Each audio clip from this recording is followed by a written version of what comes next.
What's up, everyone? Welcome to another episode of The Marrow Show, brought to you by Marrow Ministries. Today, we're going to talk to you about humility.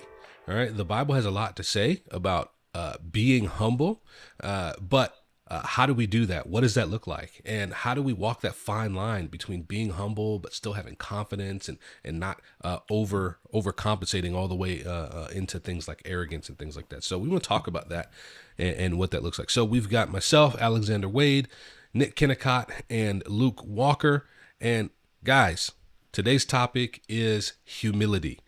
When you think of humility in the Bible, who's the key figure that you think of? Because I think of Moses. Well, who do you guys think about? All right, check it out. So Moses, that's funny, Wade, because for our listeners who are very familiar with their Bibles, you know, it says that in the Pentateuch that Moses was the humblest man on earth, but he wrote that. So,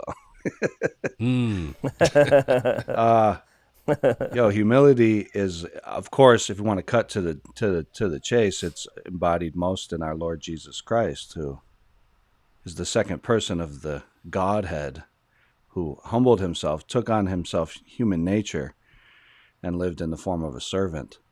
So Christ, like all good, holy, righteous standards, he's the standard for us in what humility is, what it's like, and you see that because it's the pull and tug between his power and his authority over all things, and yet his willingness to suffer and turn the other cheek and come down and just have to deal with us in general. So obviously Christ is the standard there. Yeah. Now, it's interesting that Christ, if anybody had the just reason to like step on the scene, super bold, super confident, right? There's no way he could exaggerate who he is or what he's capable of. If anybody had the right to come in flexing, it would have been Jesus. But Nick, why do you think it is that Christ chose to come as a humble servant? Well, I think Jesus was in so many ways he was coming in a way that was so different than what was expected. If it's your first time reading the Gospels, he shows up on the scene in a way that you just wouldn't anticipate. Even up till very close to the end of his ministry, the disciples were still arguing as to sort of who would be his second in command, because they had this earthly reign and rule in mind. Everyone assumed that Jesus was going to come in like the kings or the rulers of their day, and it just wasn't the case, because his kingdom is not of this world. And so I think a big piece to that, though, is that Jesus is embodying the character of God as God, that we have the incarnate Word, and so as a humble servant, yes, that he's going to give his life. There's no more humble act than that he would lay down his life for his friends, and as we see ourselves prior to our conversion, for his enemies. And so his humble disposition from beginning to end is moving toward the cross. But at the same time, we see that in his humility, there's also strength, that he is meek, but he's not weak. And so that aspect of humility, that reality of humility, is displaying God's character, and also an incarnate reality of what he was going to accomplish, but at the same time not to be misconstrued as something that's going to lead to a weak disposition, and all of it contrary to what was assumed by many that he was actually there to do. Yeah. One of the things that is so impressive, one of the many things that's so impressive about Jesus, is that not only was he humble, but it wasn't a false humility. I think false humility is a big struggle. And I think even sometimes it might be coming from the right place. Like we don't know how to accept a compliment sometimes, or we don't know how to, we'll carry ourselves in this kind of self-deprecating way, and we think that that is what humility looks like. Anytime somebody says something complimentary towards me, then my response as a humble person is to immediately dismiss the compliment or to degrade myself somehow, right? And so Luke, have you seen that? And what would you say are some of the markers that you've seen of maybe a false humility versus maybe some of the characteristics of a healthy humility? Yeah, that can be that can be sort of a complex issue, and sin complicates our thinking. So I think a lot of times when we're tempted to respond like that to compliments, I think it's actually coming from a place of pride. I think that there's actually like a secret, really, we love when people say that, so then we want to just defer it off. I think the proper response, the true humility, when faced with the compliment, um, acknowledges the reality of that, whatever that be, and then points to the Lord, though, like points to where that comes from, because what we have is not from us. So let's say you preach a banging sermon, you know what I'm saying? And everyone after church is chirping about it, boom, boom, boom, talking to you about it. What's the proper I've never response had there? that happen before. They just got fed. They just got rocked. They just got blessed by that. So what are you going to do? Say, it ain't nothing. That was trash. You know what I mean? If you do that, you're actually taken away from them. So glory to the Lord. Praise the Lord that he did that, and then keep it moving. So again, that can be difficult to do because our hearts, we love to be complimented. We love to be built up that way. So, but I think that is the way to navigate that. Yeah. Nick, same kind of thought for you, man. Like how do you think, what would be some good thoughts on navigating humility? Like how to truly have humble responses, how to not confuse humility with self-deprecation and things like that. What thoughts do you have? Yeah, I think I like what Luke says. I've tried to think through that a lot through the years, and I've come to a place where I do acknowledge when someone says something that is complimentary or appreciative. I'll say thank you or you're welcome, depending on what they're saying. But I also want to say praise God, and I think. The more subtle forms of false humility are not always self-deprecating, but a lot of times it'll be things like, I could have, it could have been better, or whatever the situation is, to just sort of downplay it, because it actually is saying, you like that, but it's really, I really didn't give you my best, whatever the case may be. And so whether it's preaching a sermon or playing a game or writing an article, whatever it is that you're doing, when someone compliments you, they're saying thank you and they appreciate you and they're acknowledging that you have contributed something of value to them. And so to say, I really didn't give it my all, or whatever, is to say, well, you're really impressed by not very much. So I think what false humility is really doing is asking for more compliments. It's sort of fishing. It's saying, that wasn't. I'm glad you appreciated that, but I didn't do things the way that I wanted to. It didn't come out quite right, and you're almost sort of begging the person to say, no, it was fantastic, and I want to tell others about it, or whatever the case is. Like you're sort of asking people to give you more. Like at the same time, saying, "Oh no, don't worry about it. It's you don't need to say that." But at the same time, saying, "No, go ahead and tell me more." So we have to be very careful, and like you said, too, Wade, that the reality is that a false humility comes from this place of where we might even sort of outwardly say the right things, but on the inside in our hearts, we're actually thinking, that's right, of course you like that, because I'm the best, I'm the greatest. You sort of have this mentality of, why wouldn't you compliment me here? Why wouldn't you praise me for this? So we have to check our hearts. Even though our external responses may be good, we really have to be careful that we're not driven to greater pride and arrogance in those situations, because eventually that will show. Eventually, the false humility externally will disappear, and we'll just start expressing what's actually going on in our hearts. Yeah. So thinking about humility, right? We want to be humble. We want to be humble leaders. We want to be humble leaders of our homes, not just our churches.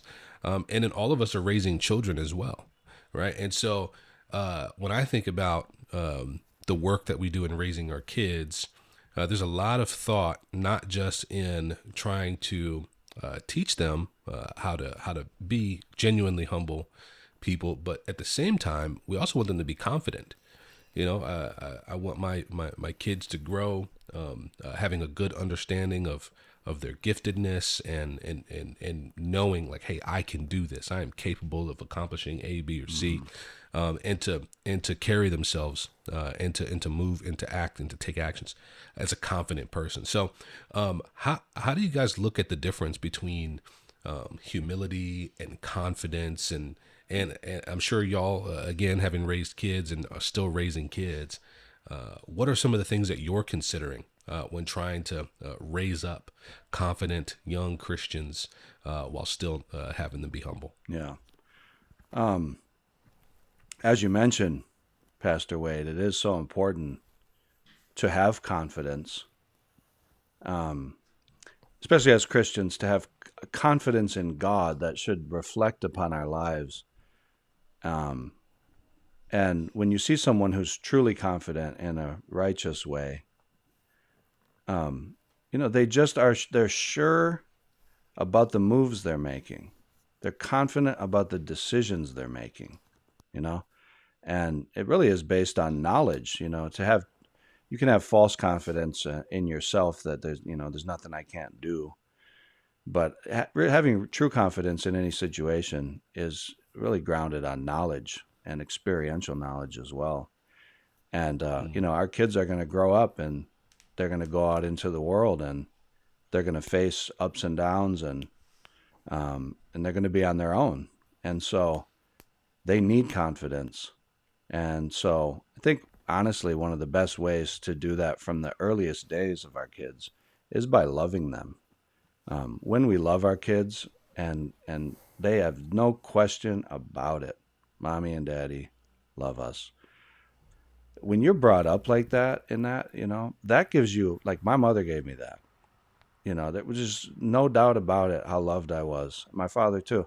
And I think that is, it becomes this subconscious level where you can face the world. And of course, not everyone is raised in that situation.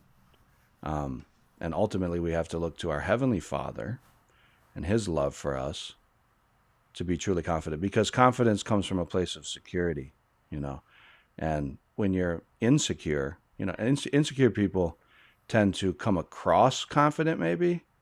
I think insecure people overcome, and we all become insecure at times. And when we're insecure, we can be very bravado with it.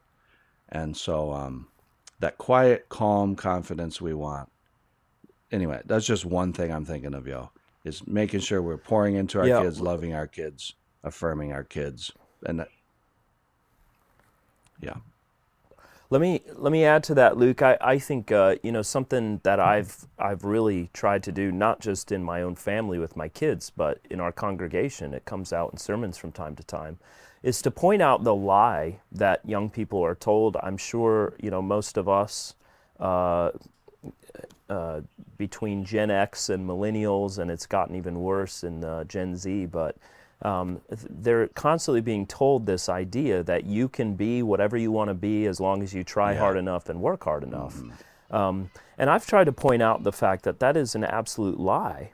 that your competencies, what you're capable of doing based on the gifts that God has given you, determines what you can do and be in terms of your maybe your career or your talents or whatever else. That no matter how hard I work, no matter how much effort I put into it, I'm never going to be in the NBA. It's just not going to happen. There's a lot of factors that go into that. I wasn't given the natural talents, the gifts, the abilities that are necessary in order to accomplish that. The melanin. So, yeah, well, that's a part of it too. There's no doubt about it. Maybe there's a John Stockton 1 out of a million. Have you ever seen Get Out? Get Out? No. Oh, there may still be time. There may be a chance. So, so I think what that does, though, is we can really put the emphasis on helping our children and helping others to succeed in areas where they have the opportunities to succeed. Yeah.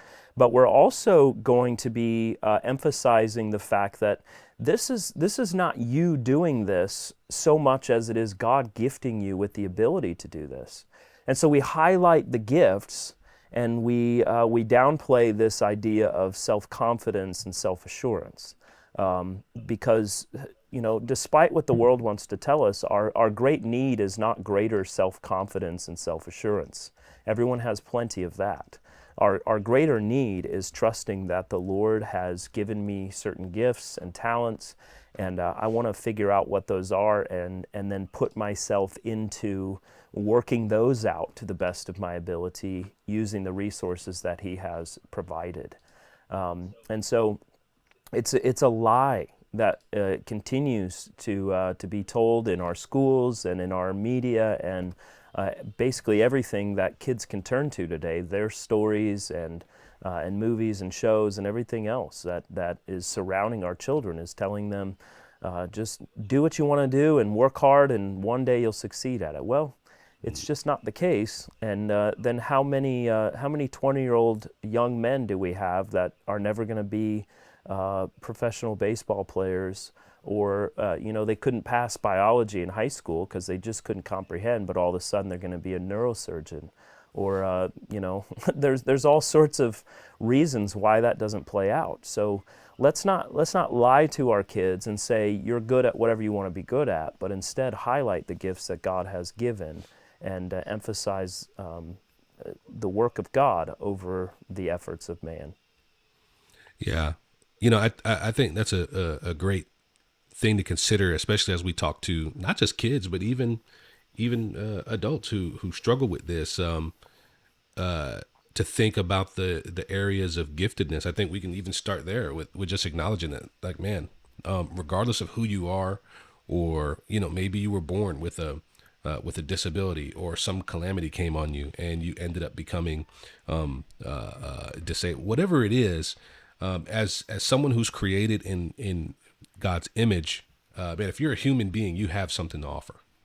You have an area of giftedness. You have something that God has given you, and it's really good to understand what that is and to operate with that in mind, because I think that's when you're going to experience the most confidence is when you're actually acting out and living and working in the spaces where God's gifted you. It reminds me of Proverbs 18:16. A man's gift makes room for him and brings him before the great.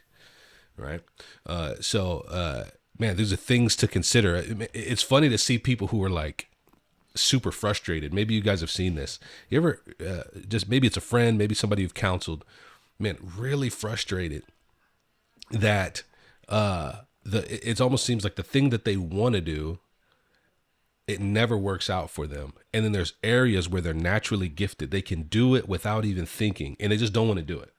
It's like, man, everywhere I go, I'm always in this position. Everybody always asks me to serve in this way. I don't know why.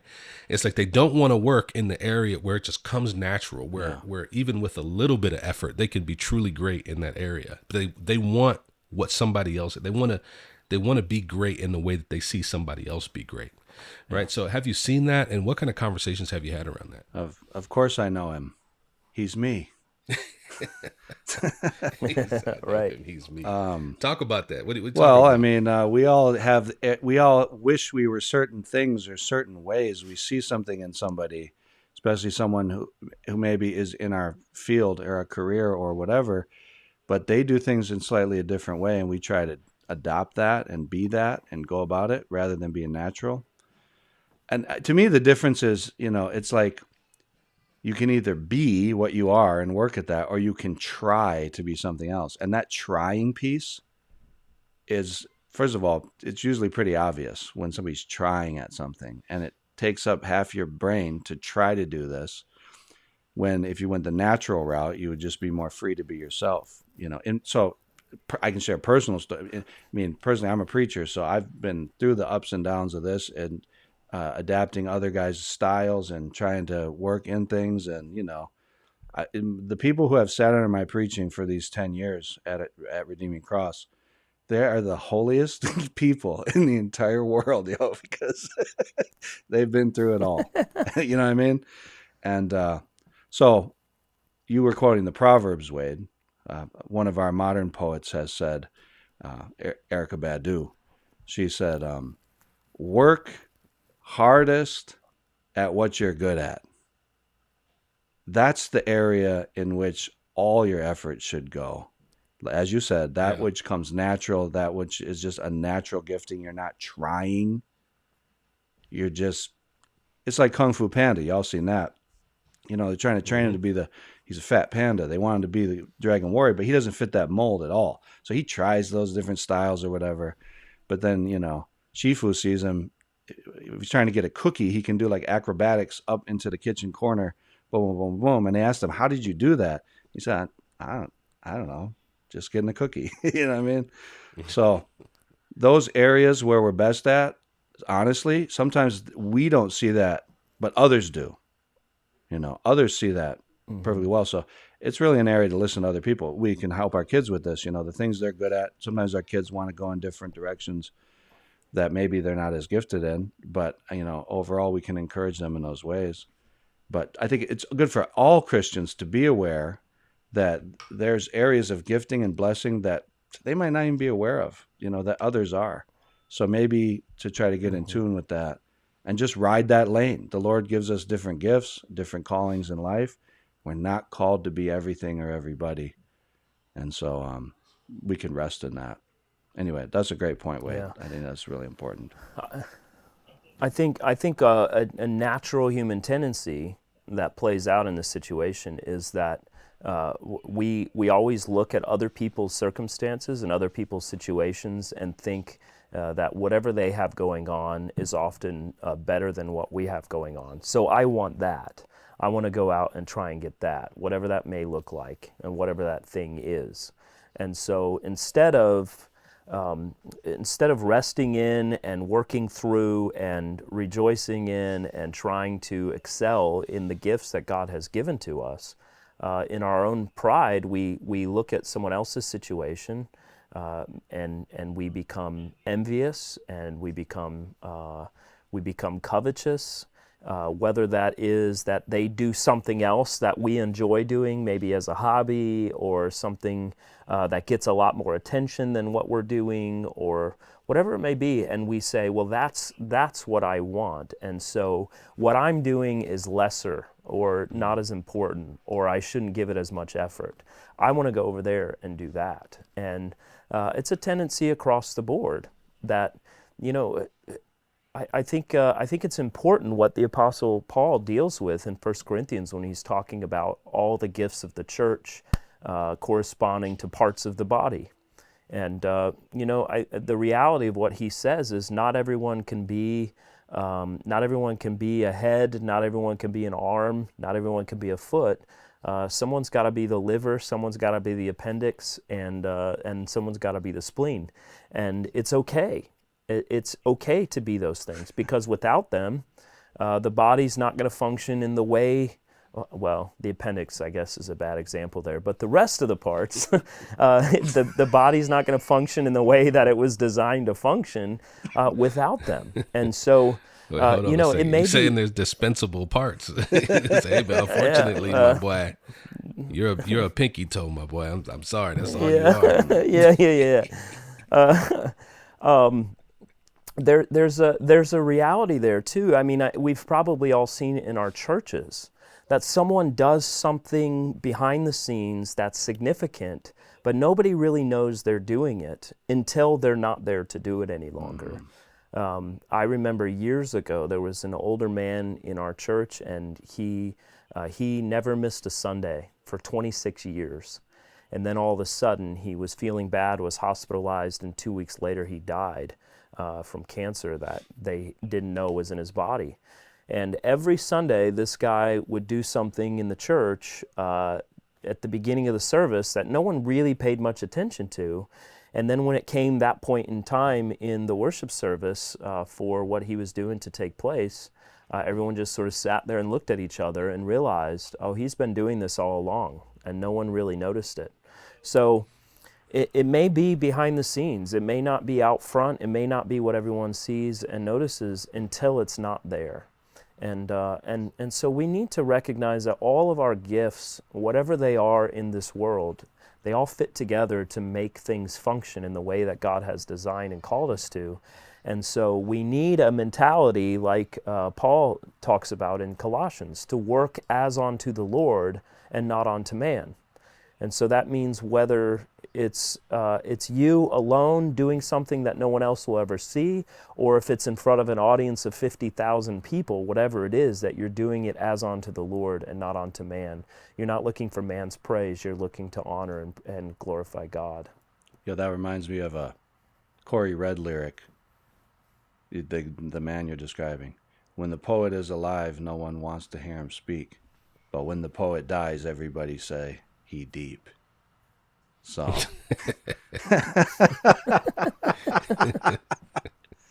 And that reminds me There you go. of my absolute favorite example of false humility. It's a famous quote by an old Christian. You've probably heard it.